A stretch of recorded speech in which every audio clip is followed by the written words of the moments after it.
श्री शिवाय नमस्तुभ्यं। वाराणसी के स्वामी अर्थात काशी विश्वनाथ को हम बारंबार प्रणाम करते हैं। आज की कथा श्रृंखला में आप सभी का स्वागत है। आज तक हमने 9 ज्योतिर्लिंग की कथाएं सुन ली है और आज हम आ गए हैं 10वीं अद्भुत कथा पर, जो है काशी विश्वनाथ ज्योतिर्लिंग की कथा। जो स्थान महादेव को अत्यंत प्रिय है और वहाँ पर शिवजी सदा निवास करते हैं। काशीपुरी के कण कण में भगवान शिव की उपस्थिति का अनुसरण होता है। काशी को आज हम वाराणसी या बनारस के नाम से भी जानते हैं। तो आइए आज हम काशी विश्वनाथ की महिमा का गुणगान करते हुए इसकी कथा को सुनते हैं। जो भी भक्त सच्चे मन से इस कथा को सुनता है, भगवान शिव की असीम कृपा पाते हैं और भव सागर पार उतर जाते हैं। दैविक काल से बनारस देवभूमि के नाम से जानी जाती है। यह शहर पवित्र गंगा किनारे बसा हुआ है। गंगा के किनारे कुल 88 घाट है। बनारस अपने धार्मिक व महत्व के लिए दुनिया भर में प्रसिद्ध है। हर साल दुनिया भर से लोग बनारस घूमने आते हैं और लोग गंगा आरती में शामिल होकर ईश्वर का आशीर्वाद भी प्राप्त करते हैं। साथ ही काशी विश्वनाथ मंदिर में जाकर बाबा के दर्शन करते हैं।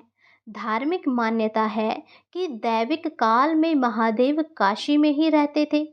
तो आइए जानते हैं इसकी पौराणिक कथा। धार्मिक मान्यताओं के अनुसार एक बार देवताओं ने भगवान ब्रह्मा और विष्णु जी से पूछा कि हे जगत के रचयिता और पालनहार, कृपा कर बताइए कि ब्रह्मांड में सबसे श्रेष्ठ कौन है। देवताओं के इस सवाल से ब्रह्मा और विष्णु जी में श्रेष्ठता साबित करने की होड़ लग गई। इसके बाद सभी देवतागण ब्रह्मा और विष्णु जी सहित कैलाश पहुँचे और भगवान भोलेनाथ से पूछा गया कि हे देवों के देव महादेव, आप ही बताइए कि ब्रह्मांड में सबसे श्रेष्ठ कौन है। देवताओं के इस सवाल पर तत्क्षण भगवान शिवजी के तेजोमय और कांतिमय शरीर से ज्योति कुंज निकली, जो नभ और पाताल की दिशा में बढ़ रही थी। तब महादेव ने ब्रह्मा और विष्णु जी से कहा, आप दोनों में जो सबसे पहले इस ज्योति के अंतिम छोर पर पहुंचेगा वही सबसे श्रेष्ठ है।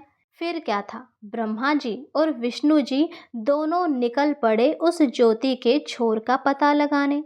कुछ समय बाद ब्रह्मा और विष्णु जी लौट आए तो शिव जी ने उनसे पूछा, हे देव, क्या आपको अंतिम छोर प्राप्त हुआ। इस पर विष्णु जी ने कहा, हे महादेव, यह ज्योति अनंत है, इसका कोई अंत नहीं। जबकि ब्रह्मा जी झूठ बोलने लगे। उन्होंने कहा कि नहीं नहीं महादेव, मैं इसके अंतिम छोर तक पहुंच गया था। यह जान शिवजी ने विष्णु जी को श्रेष्ठ घोषित कर दिया। इससे ब्रह्मा जी क्रोधित हो उठे और शिवजी के प्रति अपमानजनक शब्दों का प्रयोग करने लगे। यह सुनकर भगवान शिव क्रोधित हो उठे और उनके क्रोध से काल भैरव की उत्पत्ति हुई, जिन्होंने ब्रह्मा जी के चौथे मुख को धड़ से अलग कर दिया। उस समय ब्रह्मा जी को अपनी भूल का एहसास हुआ और उन्होंने तत्क्षण भगवान शिव जी से क्षमा याचना की। इसके बाद कैलाश पर्वत पर काल भैरव देव की जय जयकार लगने लगी।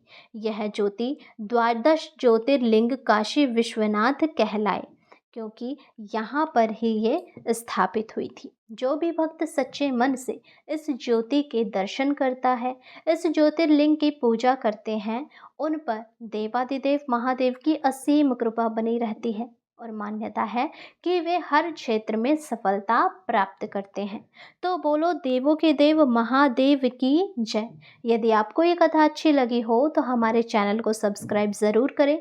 जितना हो सके वीडियो को शेयर करें और लाइक करें, ताकि शेयर करने से आप और जनों को भक्ति के मार्ग पर लेकर आएंगे और इसका फल भी आपको अवश्य मिलेगा।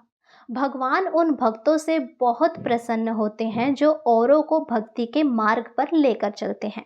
तो आइए हमारे साथ जुड़ जाइए और चलिए भक्ति के मार्ग पर। उसके लिए आपको बस हमारे चैनल को सब्सक्राइब करना है और रोज़ कथाएं सुननी है। इससे ही आप सबका उद्धार हो जाएगा। तो बोलो देवों के देव महादेव की जय।